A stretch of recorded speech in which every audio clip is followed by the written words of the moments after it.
Right. Assalamualaikum everyone. Auzubillahi minasyaitonirrajim. Bismillahirrahmanirrahim. Assalamualaikum warahmatullahi wabarakatuh, and very good morning to everyone.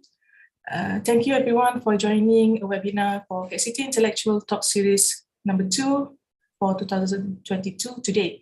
For your information, KCT is regularly conducting the KCT Intellectual Talk Series to promote the research works product produced by KCT Research Unit.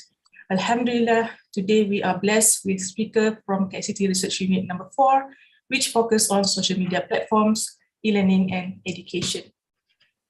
Inshallah, today we have audience in 2 different platforms, which is Zoom, and this session is streamlined in KCT Media YouTube channel. Now, before we start our session, let's recite Umul Kitab Al-Fatiha.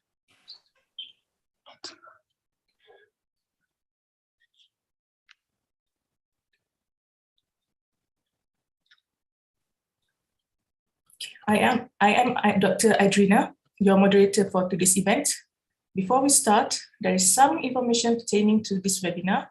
First, please mute your microphone during the sharing session. Second, we will have around 1 hour presentation from the speaker, including question and answer session. If you have any questions, just write them in the chat box area. You can ask this question during the presentation if the speaker allows it. Don't forget to record your attendance. The attendance links can be found in the chat box area. All right. Okay. Alhamdulillah, we are honored today to have Assistant Prof. Dr. Akeem to give a talk on systematic innovation through Altzuller 5 levels of innovation. First of all, let me share a brief profile of our speaker today. Dr. Akeem is currently an assistant professor and academic advisor at the Department of Computer Science at the International Islamic University, IIUM. In 2015, he graduated his PhD in Computer Science program at IIUM, and his PhD topic was on pervasive computing, receptive computing, and location-based services that focus on positioning and navigation using smart systems. He is a certified Level 2 Theory of Inventive Problem-Solving practitioner and currently teaches computing and sustainable development courses at IIUM.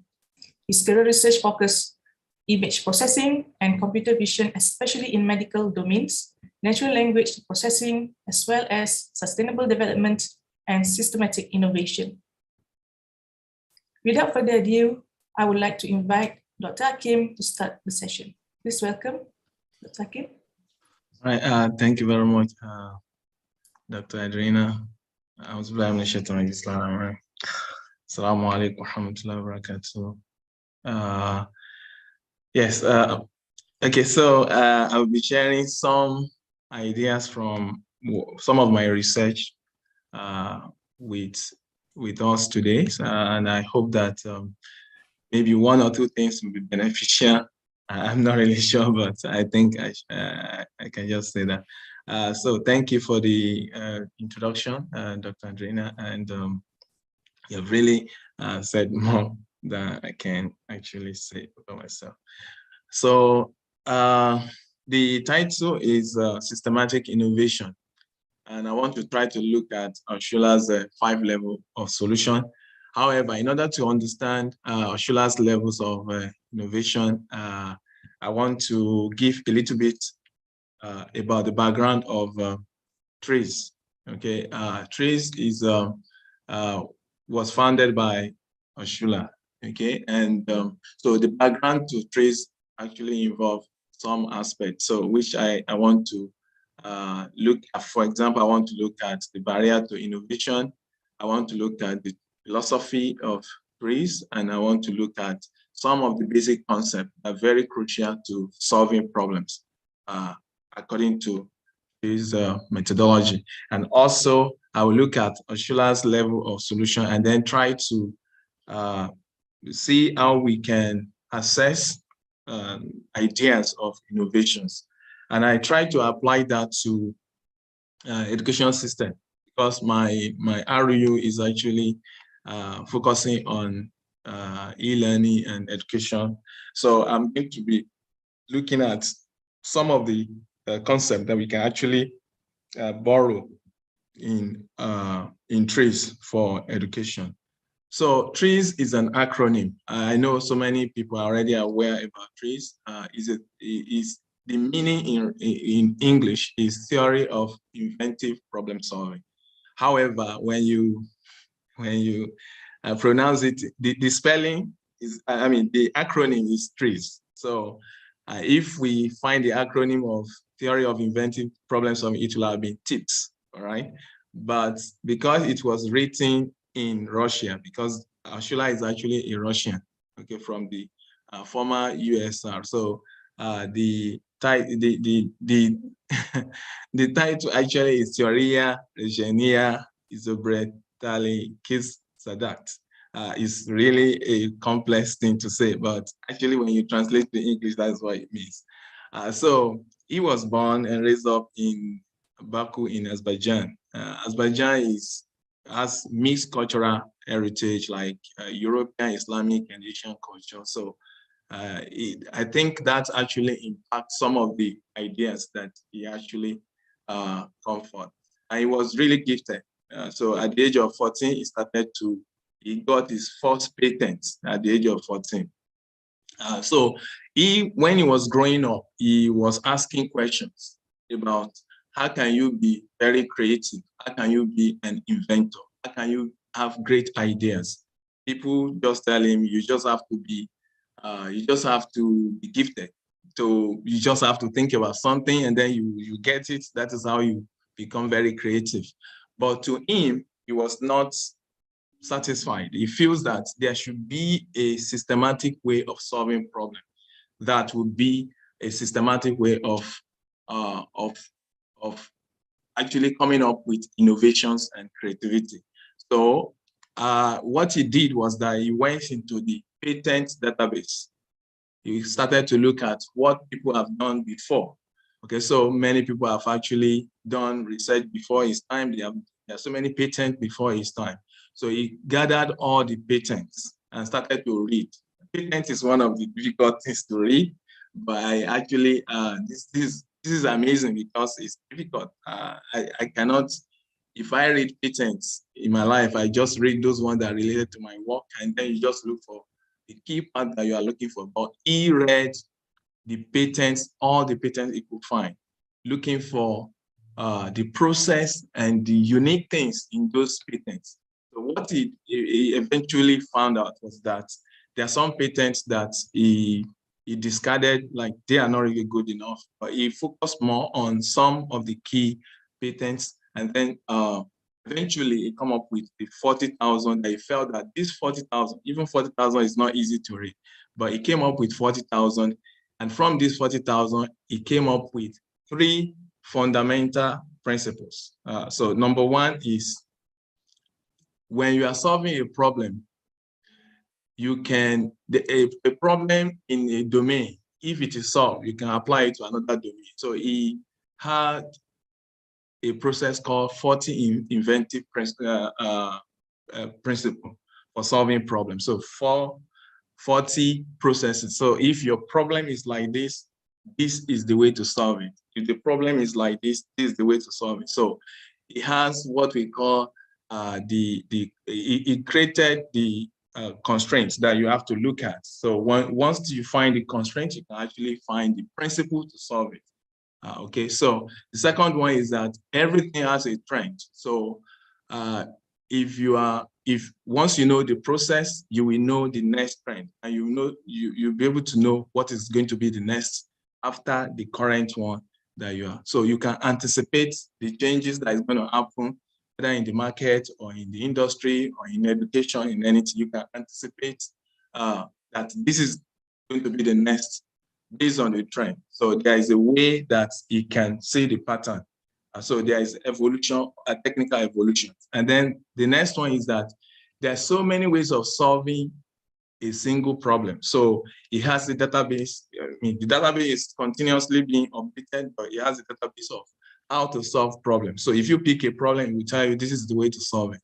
And you can solve it in 10 ways. So pick the one that you think is best for you. So that is kind of the technique that he actually Great. So, but the challenge generally, okay, so I want to look at some of the challenges for innovation. So I'm going to look at experience and creativity and then look at psychological inertia. So experience and creativity, generally in life, is very good to have experience because experience gives you depth in a problem domain. You know a lot about the particular problem domain, and you have experience, okay? However, experience can be a problem sometimes if we are not really careful. It can actually, because once you have experience in a domain and you have been used to a way of solving a problem, you are likely to continue to solve the problem the same way. When people tell you that it can be solved in another way, you don't want to listen, really. So most of the time, this can happen. So that is why they say that creativity and experience can be opposite to each other. When you are not sure of what to do, then you start to be creative, start to think, what can we do about this thing? You start to think of new things. But the moment you are comfortable, you know the process, everything is clear to you, you don't want to, you feel more comfortable. I can relate that to my courses. When I'm teaching some courses for the first time, I'm going to explore a lot, I'm going to try a lot of different things. But when you get to a particular stage, the course becomes stable. Okay, so these are some of the things that happen. Even when you browse online, you have your pattern. When you go from one point to another, you have a pattern. Even if we know that the road can be this road can be there for years and you don't even explore it. So these are some of the reasons, because we are more comfortable with what we are used to. Okay, so this is one problem. And second problem is foresight. To have foresight about the future. So there are so many great people who have actually made comments in the past. When you look at their comments, if you show it to them now, they will know that they have actually made blunder, because when they make those pronouncements, they don't have the right foresight at that time. So a lot of them, from Bill Gates to a lot of leaders have said that. So the third one is we have a lot of barriers to innovation.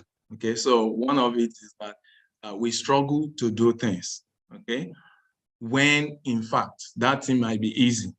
So this might have happened to any one of us. When you want to solve a problem, you are stuck in a way of solving it. You are not actually sure of the way to solve it. But at the end of the day, you realize that this thing is very simple. Why was I thinking like that before? So I could have solved it in a better way. So these are the this is a condition of mind. It can happen based on so many reasons. Okay, it can happen based on so many. It can be our own perception. It can be our own, even it can be culture, it can be environment, it can be social dynamics, it can be fear sometimes, that if I do it another way, something could go wrong. So many reasons can actually affect our innovation. We call it psychological inertia, because you are not intending to explore other things because you are used to a way of solving it. So when they describe psychological inertia, they said it can be likened to somebody digging a hole. Okay, you are looking for treasure and you're looking for hole. So the tendency is that when you want to dig hole, you want to go and dig what is already existing. Okay, so because it's like it's attracting. It's more so because the old that you found there, they are already on the way. So the mind is going to be focused on, okay, let me just continue this one, maybe I'll get there. So, but in most cases, treasure does not actually have anything to do with the whole. It could be in any location. So that is why there are so many mindsets that can actually, and another thing that has been realized that the older, the more conditioned that and less flexible, more rigid that you become, because you already have stability on how to solve problems. So based on your experience, you know this is the way to do it. But for you can take example of kids. When you give them your mobile phone, they don't have any precondition what you can do, what you cannot do with your mobile phone. They can explore anything, and that is why they are going to be better than their parents when they handle remote controls, they handle mobile phones and the rest of it. So this is a part of the mindset that we have. So some of these barriers actually prevent us from making the right decision. Now, if you, from what I've mentioned previously, the fundamental principle, the first philosophy in trees is that any problem you want to solve, the problem might actually have been solved previously. Okay, that it is likely that a solution of that problem is already existing when you want to solve a new problem. Okay, but you have to look for the best solution, but the solution is likely existing. So, and he even said that it might actually be in your culture, it may be in history, it may be in some things, indigenous knowledge that you don't really reckon with. The solution might actually be there. So the creativity really is actually looking for something that is already there, and then you are trying to adapt it to the new problem that you're trying to solve. So I'm going to give a few examples of indigenous knowledge that people go back and then they pick those knowledge and then they use it to solve the current knowledge. For example, this woman, she's Chinese, okay? She got Nobel Prize for medicine. Why? Because she went back into traditional Chinese medicine to look for anti-malaria regimens. So you can see she started long ago, of course, and she grew old on it, but she accomplished it because she went back into history. Another important figure currently is this Aji Yakuba Samadogo. He is from Burkina Faso. So the desert in their country is actually affecting a lot of crop and so on. So people started to migrate. But he said that our grandparents, our whole great-grandparents, the previous generation, as a way they can actually tackle deserts. Okay, so he started his plan. People told him a lot of things, they discouraged him, but he continued. So today, he got an award from UN. He got so many awards all around the world because what he did, just going back to the history of how the forefathers, they used to plant in order to fight against the desert. So yeah, I mean, like gain land away from the desert. So he started in Burkina Faso, very small area here, but the method that he used has been adopted from Senegal to Djibouti, from the west to the east of Africa. And the method has been adopted by a lot of people, and they're actually trying to extend, and everybody is trying to do the same thing. They call the initiative the Great Green Wall Initiative. So this is telling us that so many things is already there. If we apply them, we can solve many other problems. This is another one.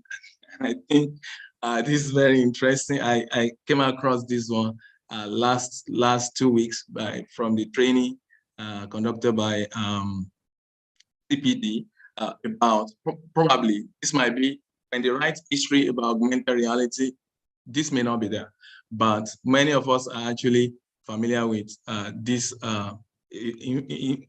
even though it is a very old drama, Pujan Lapo, you can see that this actually shows us, we never know, maybe this is the first augmented reality that was ever imagined. So in history, so the fundamental principle, the philosophy here in trees is that most of the things we want to solve, if we look clearly, if we search in our history, in our culture, in our heritage, we'll find so many solutions to the current problem if we search well enough. So that is the first philosophy that I want to say. So, and that is why people like the Nobel Prize, Ahmad Zawali, continue to tell us that we should focus on the things that give us strength.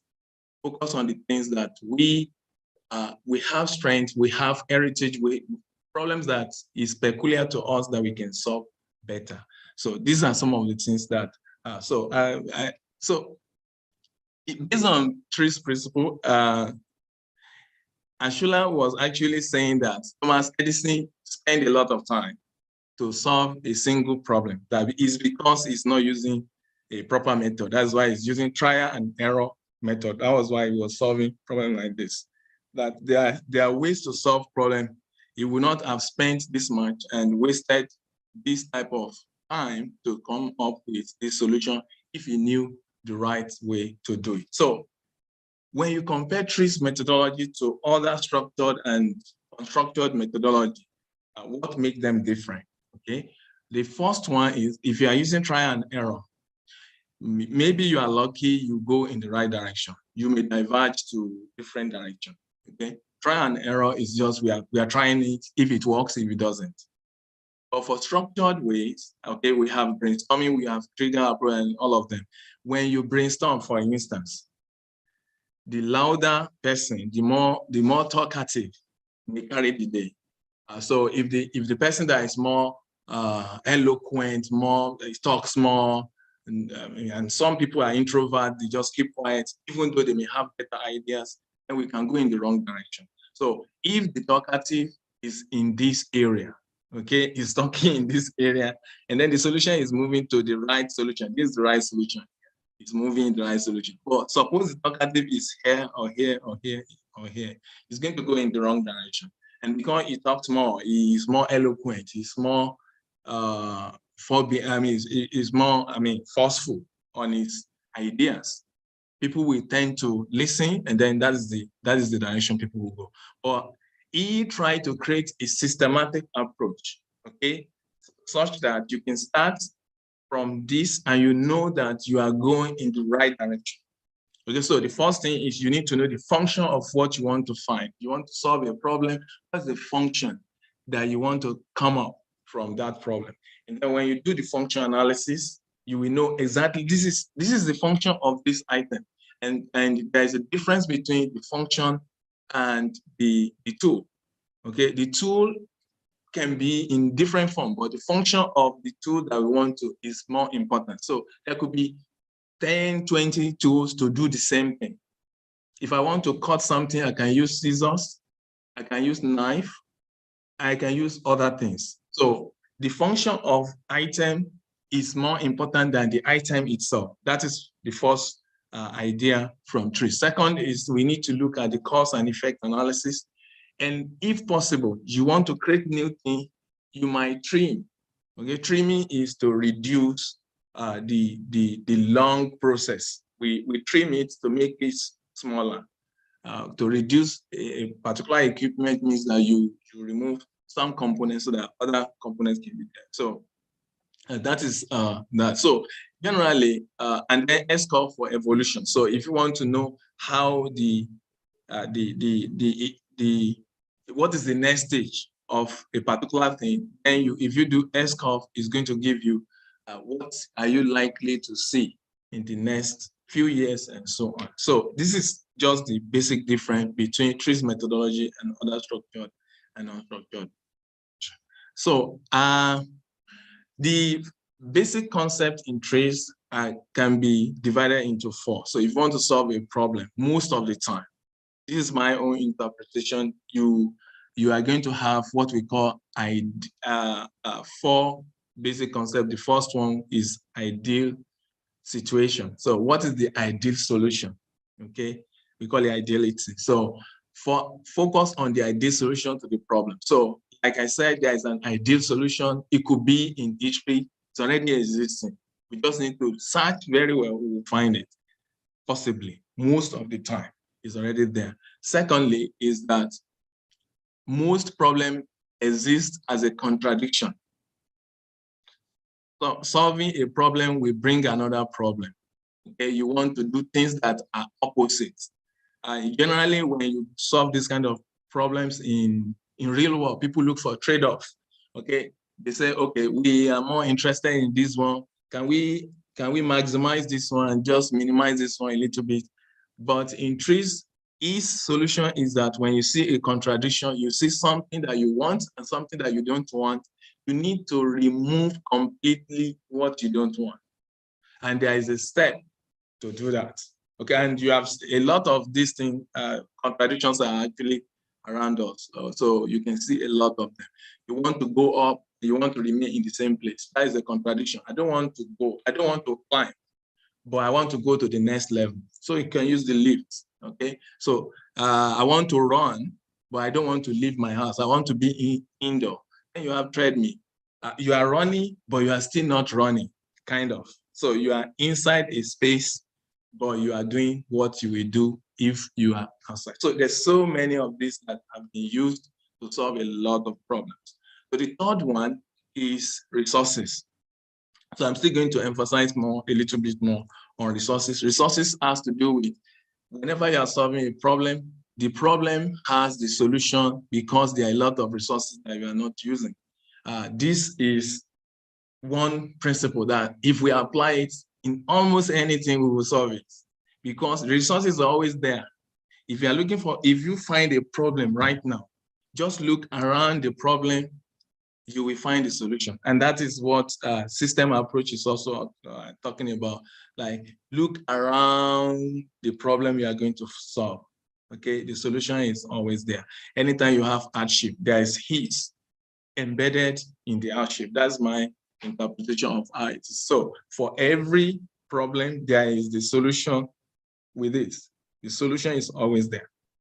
Okay, so I'm going to pick an example. So ideality, I'm going to use this concept in my, I think, okay, I still have a little time. So in my analysis of the education programs that I picked, I'm going to use ideality. Ideality means that we look for something that gives benefits without cost and without harmful effects.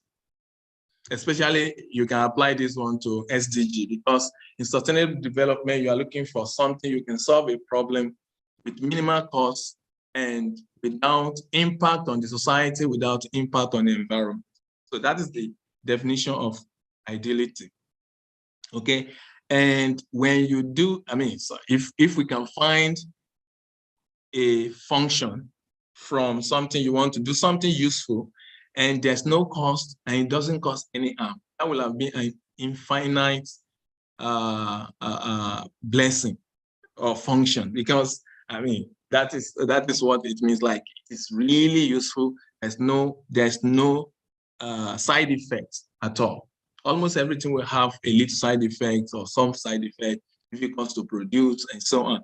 But the value of ideal system is that it doesn't have any of these costs. So when we want to solve a problem, we will look for something near ideal, very close to ideal. And then we now, from that near ideal, we try our effort to move to look for solution that is very close to that. So when I was presenting this, I presented this one to a few of efforts, so a group in the recent time. I was discussing this aspect of education, and I was asking, do we have a program that we run that the students are competent? Any one of them you pick. If you have 100 students, you pick them at 95% level of confidence. They are competent when they graduate, all of them, in private practice or when they are employed.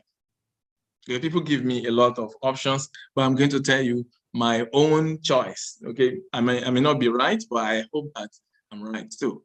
So when you talk about resources, I'm going to refer to that later. So when you talk about resources is something that is around. It could be tangible or it could be intangible.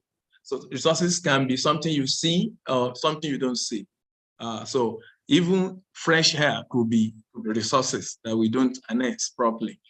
So in a particular university, let's say we pick our university, you will see a lot of resources that we have not actually used them on.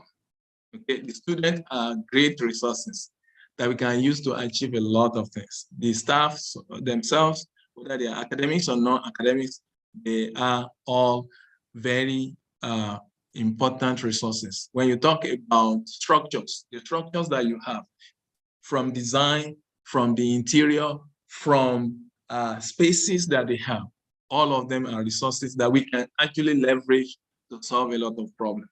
So the buildings, labs, centers, the structure themselves, the shape and everything, and so on. All natural resources within the university boundary. So a particular university like IUM now, what are the resources that we have in IUM? In our soil, on the surface, in space, above the university. Okay, these are some of the things that we in trees we always want to know. Maybe some of them will be solution to a particular problem we are going to solve.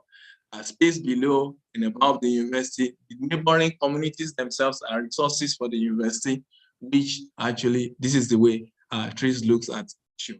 When you look at the leadership, vice chancellor or rector, okay, and then you have the governing body, you have the Senate, you have all the leadership from the professors down to senior professors and professors, and then down to the lowest staff. When you're talking about admin staff too, all from the top down, all of them are resources. In fact, the cleaners, the shop owners, all of them are resources. If we want to solve some problem, it might actually be the reason why the problem will be solved. So these are the, so if you look at, so when you look at students, you look at their parents, their extended, their connection, their influence home and abroad, they can be harnessed to solve a lot of problems. Lecturers the same way, student hometown, where they grew up, could be a source of solution. It's part of our resources as a university. The value of a university is an important resource, okay? Reputation, culture, heritage, these can actually be developed into edutourism, that people can actually say, okay, I want to know about IUM. Then we have a gallery, we have museum, we have things like that that we can actually do. So when we have, there could be so many ways of solving problems if we sit down, analyze all the resources. Another very important resource is alumni. Alumni all over the world, in Harvard and other places, you find out that they have a lot of influence and contribution to their university. The training themselves, the structure, the curriculum, the properties, and so on. Textbook, motivation, existing knowledge and skill of student, culture of the company, physical training, environment. There's so many things we can look at for. So all these are useful to solve problems, but that depends on the particular problem that we're going to solve. If you look at the garbage bin, there's some of them that underneath them have become solution. Okay, they are hidden under the ground. So if we did not see the environment as part of the garbage bin, we will not be able to create that kind of idea. So when we talk about resources, because we know it is very, very important, so many problems can be solved. It doesn't matter how many resources you have. If you don't know how to use them, it will never be enough. So that's why resources is #1 target when you're solving a problem. And when you talk, previously I talked about trimming.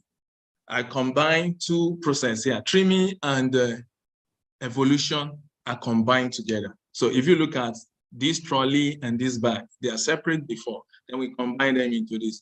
And the next generation, of course, is that the bag is going to be free. So we can actually combine, we can see the evolution of systems, and we can actually trim some parts. Instead of having trolley separate and having bag separate, we trim the trolley and give the roller under the bag. So this is an example of what we can do. But trimming, in most cases, when it has to do with humans. Okay, so people will complain that so there could be challenges because you are going to deal with human beings, the functions and so on. So it's always a challenge. So how do we understand trimming? Just in a short, because I know my time is almost up. We look at the function. We go to ideality. that we have just now and use the ideal situation to actually model which one to trim. Okay, so when we want to trim, we trim low functionality most of the time and high costs and high side effects. Okay, high problems. That is the one that you trim all the time, most of the time. Then low functionality, low problem. It's not good enough. We want to increase the function. High functionality, high problem, and low cost. We want to reduce the problem in this case. So the best candidate is actually this one, but all of them until we get to high functionality, low problem, and low cost. So Altzuller's model, this is now the main title. Actually, I will summarize it in a way, hopefully, that we'll be able to understand it. Number one is that most of the time, okay, so my mentor in this, in Trace, was asking a question in my previous university. He asked, why do we do FYP, Masters and PhD, and we don't have patents every year? We don't have enough copyrights. We don't have enough patents. So everybody was looking, and then he said that it's because what we are doing is still the same thing as what other people have done. If you do anything very unique, or maybe we don't realize that we have done something unique. Okay, so if you are doing something unique and you have a way of benchmarking that is actually unique, then you should be able to know that this unique knowledge should be patented. So he said that the levels, number one level, what people are doing is something that is already known. So you are doing a research and the research is clear.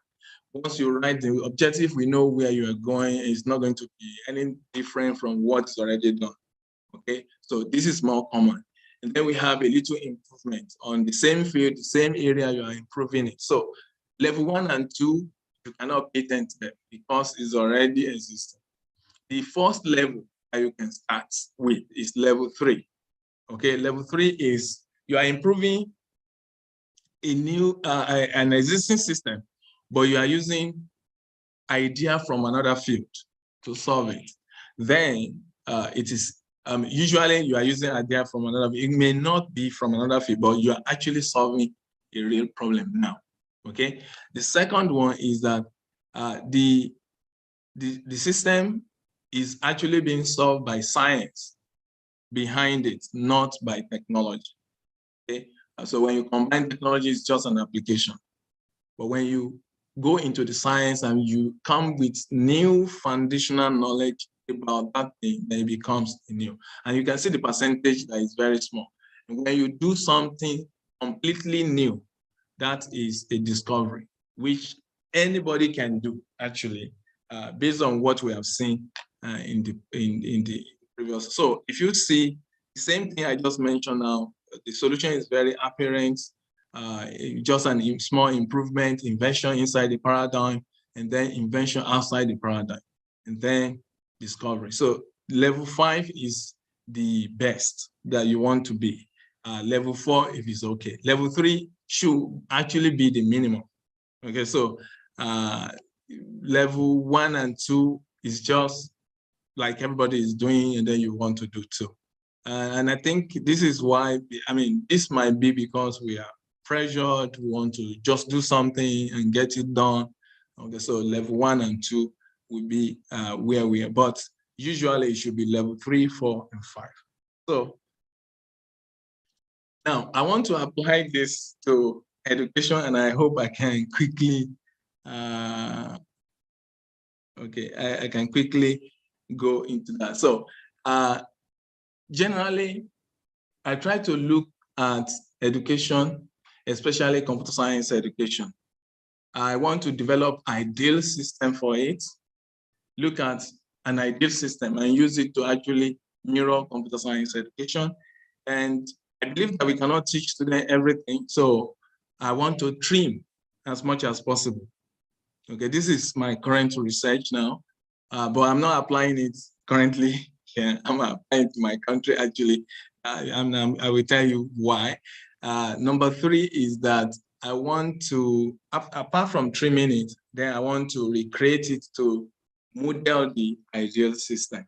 So my first foundation is that we cannot teach people everything. We just need to give them the foundation to be able to move forward.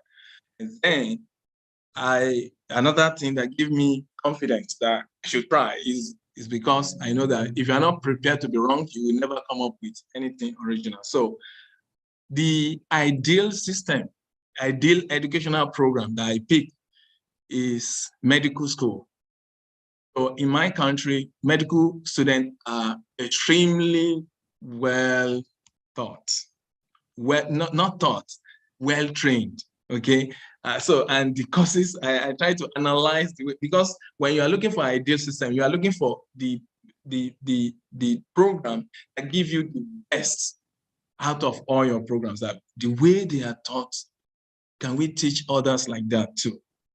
So when they come in the first year, year one, they are taught a lot of courses, but immediately they get to year two, the courses become only 3: anatomy, physiology, and biochemistry.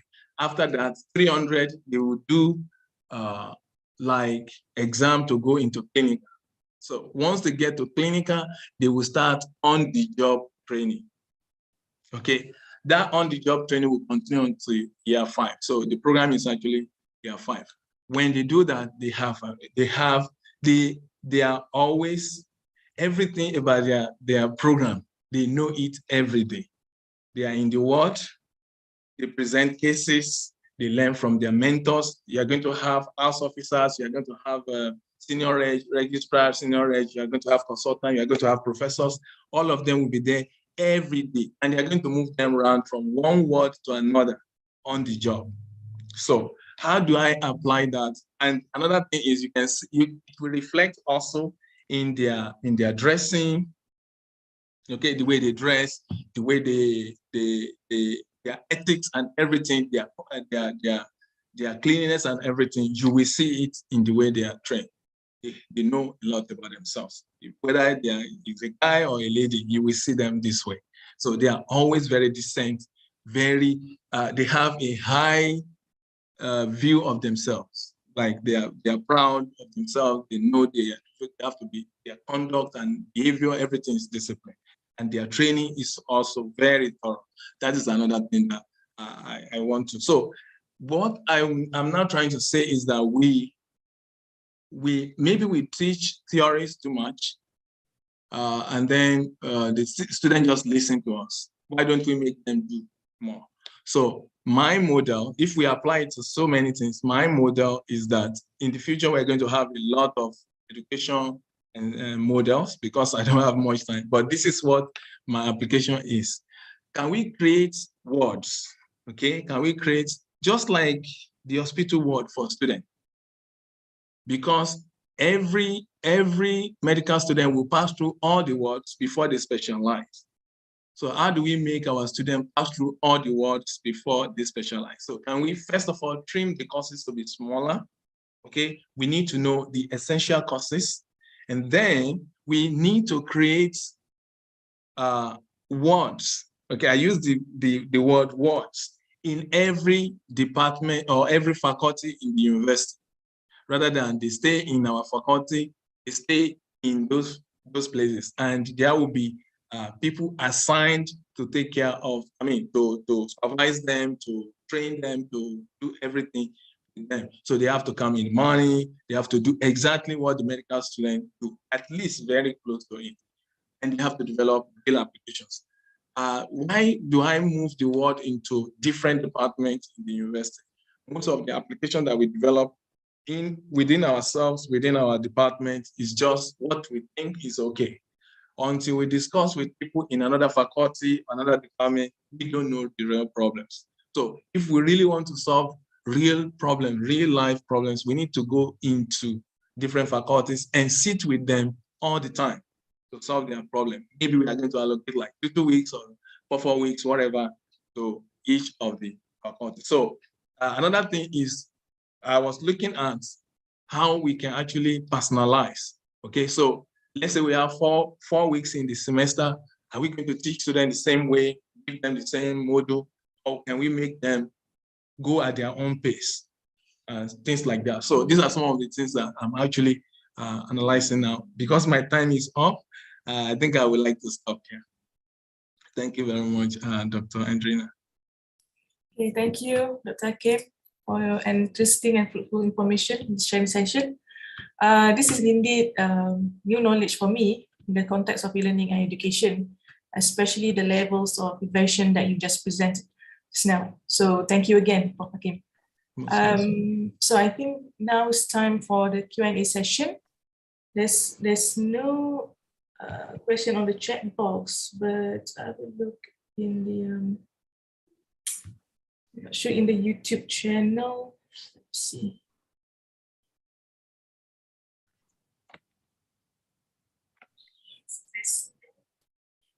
YouTube, I don't think there's no chat also in the YouTube. But probably there's one question for me, if that's okay for you. It's okay. Yeah, I like the concept, the question that you raised just now regarding on our FYP project. Seems like we need some kind of enhancement on the outcome. So do you have any idea how can our FYP project can integrate with, especially on the levels of invention? Actually, I've been thinking about this for you. Sometimes you find out that a project that is done previously, another student is doing it this year also. Then you wonder, because maybe we need, first of all, we need a database of past projects, possibly, so that we know that if you want to pick a topic, this topic is done a few years ago. So you need to review that. If you now see that you want to really enhance something, you will know. And then, so that is one. Maybe we need something like a database. Even for masters and PhDs too, we really need to have a database of what we have done in the past. And then maybe any student that is going to pick another topic after that, we know that, okay, this topic has been done and this is what they did. And I can do my own. If you want to invent, you will know. And then to measure the invention, generally from that level, is saying that if you are solving a problem that the solution is obvious to everyone, then it is not really going to be creative. But if you are solving a problem and you are borrowing ideas from other systems or other areas or other, you notice that especially in computing, some of the pioneering solutions came from biological inspired ideas. Okay, so that is biology. Some people are even, at the moment, people are talking about self-driving cars that can move by themselves to reduce traffic jams and so on, that they can be programmed like the blood circulatory system. So people are looking at ideas from other domains and then applying it to our domain. That would be unique, because for you to do that, you first of all the idea, second is how to implement it in programming, in system development, in design and everything. It's going to be really complex. So that would be a unique thing, because nobody has applied that unless you do. So those are the things. But if we're doing the same thing that has been done before, you will know. When I do a research and I know this research has been done, for example, you do classification on brain tumor, somebody has done it. Breast cancer, somebody has done it. Things like that. I know this is my area, so I do that too. But the thing is, we just do something very fast to get published. At least we have some KPI. But the real invention is we solve a problem. And that is another thing that I mentioned just now. If we can move into other faculties, sit down with them, have like a research unit inside their faculties, and then we don't just have the research unit there, but we collaborate cohesively, then I think we can do that. That is my suggestion. Maybe he's right, hopefully. So it's like an interdisciplinary approach, right? Exactly. But we have to move there, not just have meeting once a year or once in a semester. That's what I'm trying to say. Okay, thank you. Do the participant have any question? Assalamualaikum, Dr. Ed. Assalamualaikum. Right, Dr. Akeem, Dr. Azura here. Yes. Thank you for your sharing session just now on the trees. So basically, this one also a new theory for me. All right, so I know some of the like decision-making process, yeah, like quality function deployment, AHP, analytical hierarchy process, and then TOPSIS and so on. So these are basically the top of the decision-making process tools, so that they have some mapping concept and then some calculations. And based on that output from that tool, it can help the decision maker to find the best solution for them. So this is the same thing for these trees. It can be used for the decision-making process as well. Yes, actually, the thing is, trees is from Russia. Okay, so it's not really popular in the West. So most of the, I mean, eventually it's popular now, but before, people, you know the divide between the West and the East. So it's always there. And even now, people are saying that with the war going on in Russia and Ukraine, that the trees guys should keep quiet because we can be. So the thing is, I believe that, I mean, presently there is exploration between combining tools in both and comparing between those areas. Okay, so like Six Sigma and the rest of them, people want to see whether we can do some hybrid or we can actually compare some of the components. So these are some ongoing effort. But the real reason why trees is not as popular as we hope it will have been is because it's from Russia. It's not really a Russia agenda, but it's the guy that started it is a Russian. So maybe, but the thing is, in trees levels, we have level 1, level 2, level 3, level 4, level 5. Level 1 and 2, like me now, I'm in level 2. In Malaysia, we have many level 3 who are very, very good. Okay, so level 4 and level 5, they call them, I mean, level 5, they call them trees masters. In companies, when there is problem, okay, they look for them. They just bring them in to solve problem and then they let them go. So if you check online, you will see trees masters. They are experts in their field and they know trees methodology very well. So when any system is broke down completely, these are the people they look out for. So they, of course, I believe that they will combine other tools with it sometimes. So like those ones that you mentioned may actually be. So now that in Malaysia, my trees in Malaysia is now looking at how can we combine some of the tools that are out there and see if we can actually, put some of them within the trees models too. So in the last general meeting that we had, that is what some of the suggestions from the leadership. I believe it can be explored too. All right. Thank you, Dr. Akeem. Okay, thank you, Dr. Azura. I think overall it's a very good idea that, especially with the FYP, we can consider it for our future FYP student to collaborate with other kuliah, so that I think the ideas can be more beyond the context of IT. Inshallah, we try to discuss it afterwards. So, all right, there's no questions. So I think there's no more questions. So that's fine. So thank you, Dr. Akeem. Inshallah, thank you for inviting me also. Thank you. Thank you. Inshallah, we are looking forward to having you again in the future. Thank you very much to the organizer, which is the Office of Responsible Research and Innovation, KSCT Research Unit 4, and also the KSCT Promotion and Marketing team, okay, for making this webinar a successful event.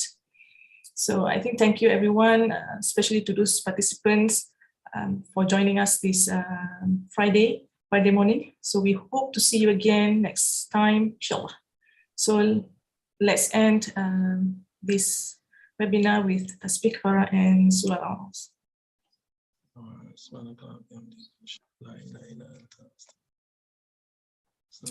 So before we dismiss, let's have a photo session.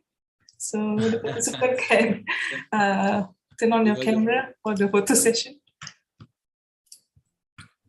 We just screenshot. Perhaps Dr. Akeem can stop sharing the slide. Okay. Right.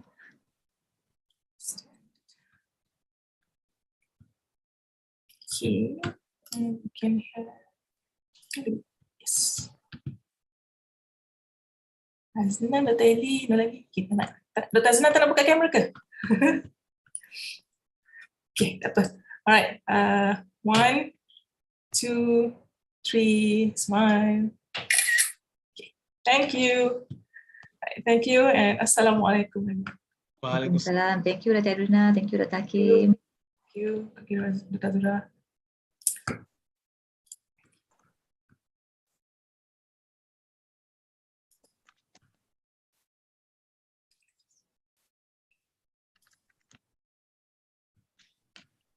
Thank you, Dr. Aidrina. No problem. Thank you. Thank you. Okay. Brother.